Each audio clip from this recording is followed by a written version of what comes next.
Dagdag pambalita, ekonomiya ng bansa, hinihalan tulad sa signal number 4. Ayon yan sa isang ekonomista. Alamin natin yan kay Paul Montipon. Mistulang isang bagyong nasa signal number 4 ang kalagayan ng ekonomiya ng bansa. Ito ang naging paglalarawan ng ekonomista at University of the Philippines professor na si Astro Del Castillo sa kanyang reaksyon sa ikalimang State of the Nation Address o SONA ni Pangulong Bongbong Marcos Jr. Ayon kay Del Castillo, kulang ang naging pagtalakay ng Pangulo sa mga halagang usaping pang-ekonomiya. Anya, mabagal ang pag-angat ng ekonomiya dahil mas nabibigyan umano ng pansin ang mga usaping pampolitika kesa sa mga programang magpapasigla sa ekonomiya at magpapagaan sa buhay ng mga Pilipino. Yung group ko, hinantulad namin sa parang bagyo. Signal number 5, hindi maganda, di ba? Signal number 1, yun ang the best. So, sa ekonomiya, talagang medyo signal number 4 kami. Kailangan talaga ma-address yung concern na yun.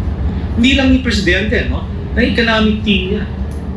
Nakulang ito sa pagtalakay ng Pangulo sa mga konkretong hakbang para sa paglikha ng trabaho, pagpapababa ng presyo ng mga bilihin at iba pang isyong direktang nararamdaman ng mga mamayan. Sa halipan niya, mas nangibabaw ang politika kaysa ekonomiya. We were expecting that the team of the President yesterday was more of, mas nakinig siya sa economic team niya. Pero parang lumalabas, mas nakinig siya sa political team niya and sa PR team niya. Again, this is ako, sombrero ko bilang ekonomista lang. Politics aside. Kasi last 2 years na eh. So, last 2 years na, election time, may pag-asa pa ba ang ekonomiya? Samantala, pinunarin ni Del Castillo ang hindi umano pagtalakay ng Pangulo sa 12.5% US tariff na ipinataw sa ilang produktong mula sa Pilipinas. Ayon sa ekonomista, mahalagang usapin ito dahil maaaring makaapekto sa sektor ng pagluwas at kabuuang ekonomiya ng bansa. Nakaset lang ng additional tariffs ng United States to other countries. Hindi natin narinig anong gagawin. Malawa, hindi pa nga tapos yung kaguluhan sa Middle East. Paano yung supply?